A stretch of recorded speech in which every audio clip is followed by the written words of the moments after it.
Bismillahirrahmanirrahim. Alhamdulillahi hamdan katsiran tayyiban mubarakan fihi kama yuhibbu rabbuna wa yarda. Wa asyhadu an la ilaha illallah wahdahu la syarikalah wa asyhadu anna Muhammadan abduhu wa rasuluhu sallallahu alaihi wa ala alihi wa ashabihi ajma'in, amma ba'd. Kita lanjutkan kajian kita dari kitab Adab Thalibul Ilmi. Bab yang berikutnya, ittiba'un Nabi sallallahu alaihi wasallam, termasuk perkara yang merupakan adab bagi seorang penuntut ilmu, mengikuti Nabi sallallahu alaihi wasallam, mencontoh Nabi sallallahu alaihi wasallam dalam beradab, berakhlak, berakidah, bermuamalah. Fittiba'in Nabi sallallahu alaihi wasallam sa'adatud dunya wal akhirah. Di dalam mengikuti Nabi sallallahu alaihi wasallam merupakan kebahagiaan yang akan diraih di dunia maupun di akhirat. Qala subhanahu wa ta'ala, Allah subhanahu wa ta'ala berfirman, wa in tuti'uhu tahtadu. Jika kalian mengikuti beliau, mengikuti Nabi kita Muhammad sallallahu alaihi wasallam, tahtadu, niscaya kalian akan mendapatkan petunjuk. Lihat di sini Allah subhanahu wa ta'ala menyebutkan bahwasannya hidayah bisa diraih, bisa didapatkan oleh seorang hamba tatkala ittiba kepada Nabi sallallahu alaihi wasallam.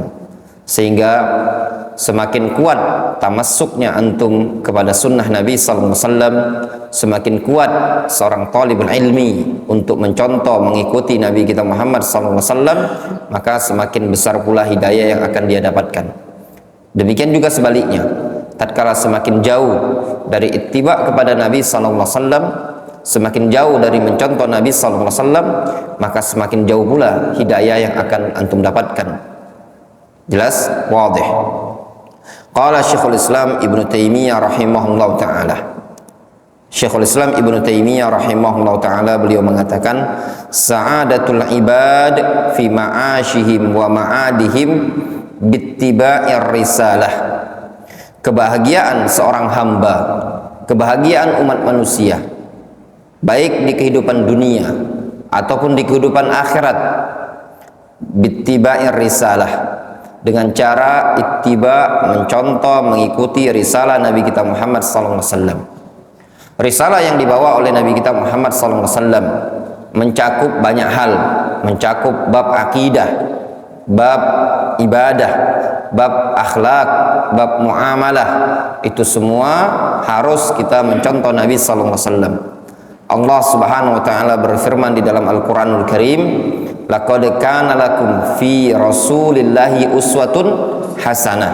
Sungguh telah ada bagi kalian pada sosok Rasulullah sallallahu alaihi wasallam uswatun hasanah, teladan yang baik, teladan yang patut kalian contoh, patut kalian ikuti, yaitu teladan yang ada pada Nabi kita Muhammad sallallahu alaihi wasallam. Beliau berada pada puncak akhlak terindah, puncak akhlak termulia dan tertinggi. Wa innaka la'ala khuluqin azim. Innaka la'ala khuluqin azim. Sesungguhnya engkau ya Muhammad berada di atas akhlak yang sangat agung, sangat mulia. Ketika Nabi kita Muhammad SAW mempraktekkan muamalah, mempraktekkan akidah, mempraktekkan ibadah, semuanya dibimbing oleh Allah Subhanahu wa taala. Apa yang beliau ucapkan, apa yang beliau praktekkan dalam bentuk ibadah, itu semua wahyu dari Allah Azza wa Jalla. Wa ma yantiqu 'anil hawa in huwa illa wahyu yuha. Tidaklah engkau ya Muhammad berucap melainkan wahyu yang datang dari Allah Azza wa Jalla. Kemudian di sini disebutkan akmalun nasi tauhidan akmaluhum ittiba'an lin nabi sallallahu alaihi wasallam wa man fatahu juz'un minal ittiba' fatahu juz'un minat tauhid. Orang yang paling sempurna tauhidnya adalah orang yang paling sempurna pula ittiba'nya kepada Nabi sallallahu alaihi wasallam. Maka barang siapa yang terluputkan baginya satu bagian saja dari ittiba' kepada Nabi sallallahu alaihi wasallam, maka akan terluputkan pula bagi dia satu bagian dari tauhid. Sehingga tauhid kepada Allah Subhanahu wa taala ada hubungan erat dengan ittiba' kepada Nabi sallallahu alaihi wasallam. Karena Rasul adalah orang yang paling bertauhid, manusia yang paling sempurna akidahnya, manusia yang paling sempurna akhlaknya, ibadahnya, maka tatkala terluputkan dari ittiba, mencontoh kepada Nabi sallallahu alaihi wasallam, maka terluputkan juga bagian dari tauhid tersebut. Ambil itu. Wa man lam yastajib lillahi istajaba li ghairillahi wa adzallahu al-makhluq. Wa man lam yastajib lillah, siapa yang tidak menjawab seruan Allah Subhanahu wa taala, istajaba li ghairillah, maka dia akan menyambut seruan selain Allah azza wajalla. Wa adzallahu al-makhluq, maka makhluk akan menghinakan dia. Orang yang tidak mau menyambut seruan Allah, justru menyambut seruan selain Allah azza wajalla, maka dampaknya dia akan dihinakan oleh makhluk, direndahkan oleh makhluk. Ya tullabul ilm, kemuliaan hanya didapat di sisi Allah Subhanahu wa taala. Walillahil izzatu wa lirasulihi, kemuliaan itu adalah milik Allah dan milik Rasulnya. Tidak akan antum bisa raih kemuliaan tersebut melainkan dengan apa yang ada di sisi Allah Subhanahu wa taala.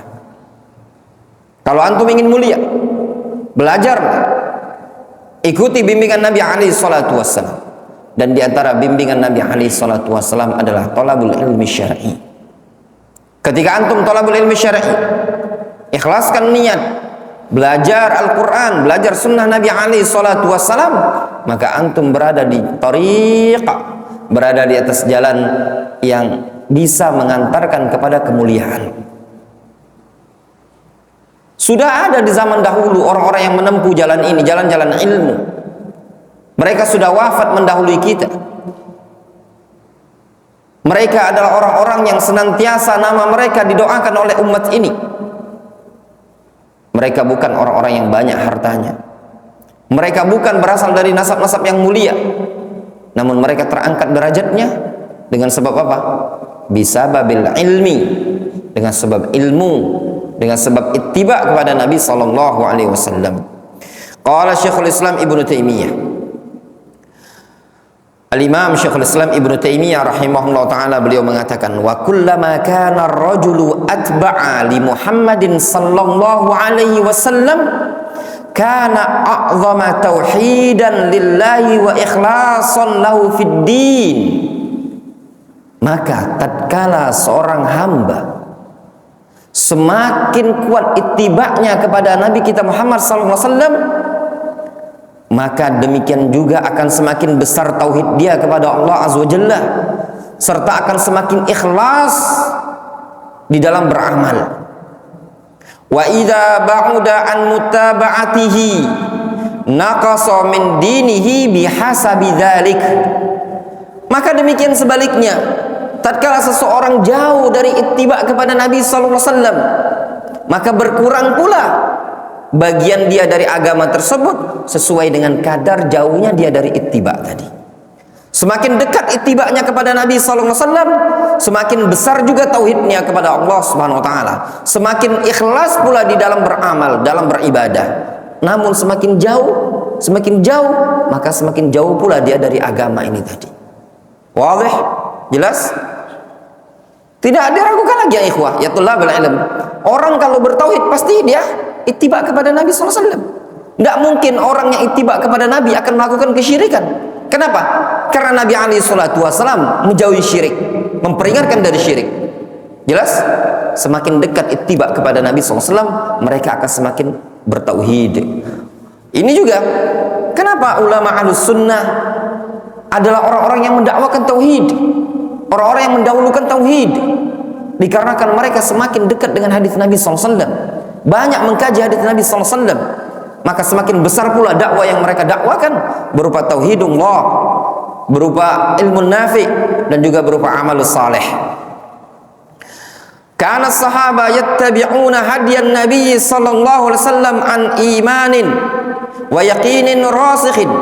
Dulu para sahabat mengikuti, mencontoh bimbingan Nabi sallallahu alaihi wasallam yang didasari iman, keyakinan yang matang, yang mantap, Qala Rafi' ibnu Khadij radhiyallahu anhu, sahabat yang mulia Rafi' ibnu Khadij radhiyallahu anhu, beliau pernah mengatakan, nahana Rasulullah sallallahu alaihi wasallam an amrin kana lana nafi'an wa tawa'iyatullahi wa rasulihi anfa'u lana. Subhanallah, ya tullabal ilm. Lihat, seorang sahabi yang mulia Rafi' ibnu Khadij, beliau mengatakan, nahana Rasulullah sallallahu alaihi wasallam an amrin kana lana nafi'an. Rasul pernah melarang kami dari suatu perkara yang dulu perkara tersebut bermanfaat bagi kami. Namun tatkala dilarang oleh Rasul alaihi salatu wasallam, mereka lebih mendahulukan ketaatan kepada Rasul dibandingkan memandang perkara tersebut apakah bermanfaat bagi mereka ataukah tidak. Ini perkara yang dulu mereka yakini bermanfaat bagi mereka, namun tatkala dilarang oleh Rasul, mereka tinggalkan. Wa tawa'iyatullahi wa rasulihi anfa'u lana. Mentaati Allah dan Rasulnya jauh lebih bermanfaat bagi kami dibandingkan mengerjakan suatu perkara yang menurut kami itu bermanfaat, namun tatkala dilarang oleh Rasul, mereka tinggalkan. Allahu Akbar. Contoh para sahabat ridwanullahi alaihim ajma'in. Rafi' ibnu Khadij menceritakan dengan bentuk dhamir jamak. Beliau mengatakan, kana lana nafi'an. Dengan bahasa apa? Lana, bagi kami itu bermanfaat. Namun tatkala dilarang oleh Rasul, mereka tinggalkan. Mereka lebih mendahulukan mengikuti Nabi sallallahu alaihi wasallam dibandingkan mengikuti hawa nafsu mereka.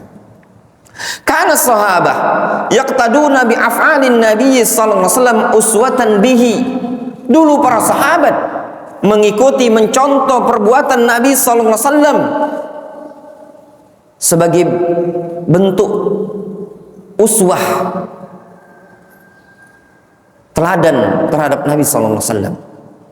Qala Ibnu Umar radhiyallahu anhuma, Abdullah bin Umar menceritakan, istona'an nabiyyu sallallahu alaihi wasallam khataman min zahabin wa kana yalbasuhu fayaj'alu fassahu fi batini kaffihi fasona'an nas khawatim thumma innahu jalasa 'alal minbar fanaza'ahu faqal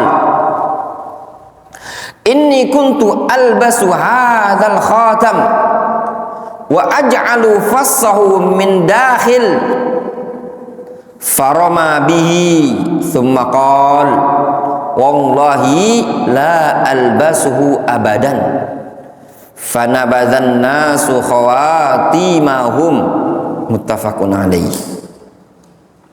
Lihat, Abdullah bin Umar menceritakan, pernah dulu Nabi sallallahu alaihi wasallam membuat cincin yang terbuat dari emas.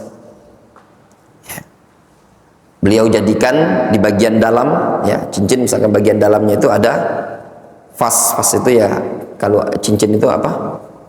Ada kayak anunya itu diletakkan di bagian dalam, ya. Di sininya kayak apa namanya?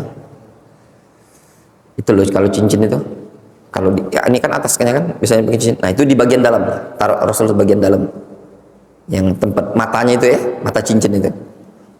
Orang pun membuat cincin, kata Abdullah bin Umar. Fasona'an nas khawatim.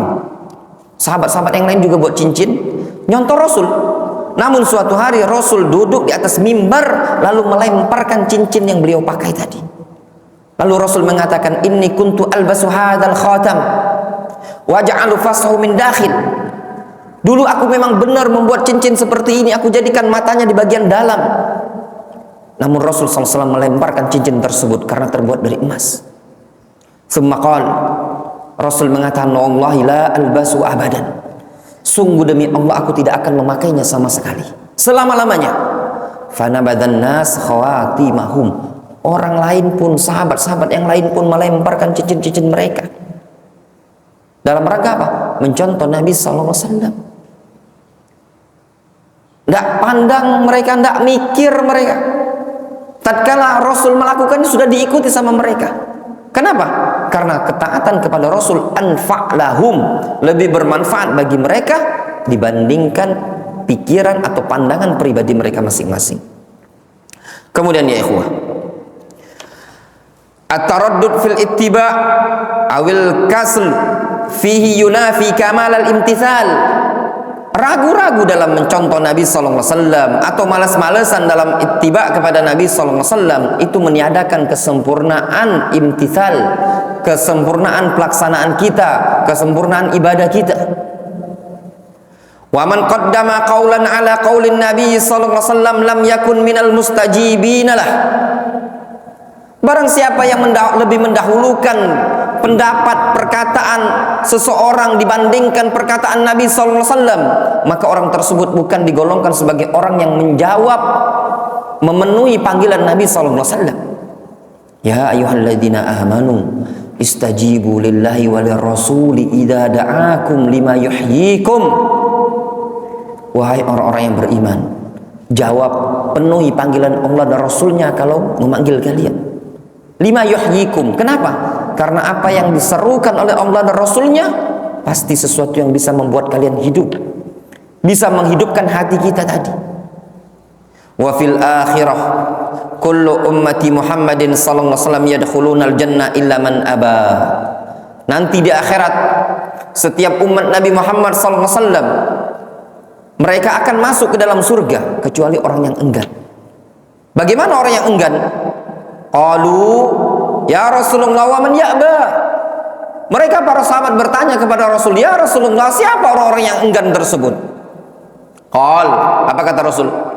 Man ata'ani dakhalal jannah wa man asani faqad aba. Siapa yang taat kepadaku dialah orang yang akan masuk ke dalam surga. Siapa yang enggan, dia adalah orang yang sungkan masuk ke dalam surga. Yang mau taat kepada Rasul itu berarti yang mau masuk surga. Yang enggan, yang tidak mau taat kepada Rasul, yang mau maksiat kepada Rasul, membangkang kepada Rasul, tidak mau ittiba kepada Nabi SAW, faqad aba, itu adalah orang yang enggan masuk ke dalam surga. Tidak masuk akal orang yang malas masuk ke dalam surga. Setiap muslim, setiap insan pasti menginginkan apa? Surga. Surga yang seluas langit dan bumi. Surga dipersiapkan untuk siapa? Untuk orang yang taat kepada Allah dan Rasulnya. Wallahu ta'ala a'lamu bis-shawab. Naktafi bihadzal qadar.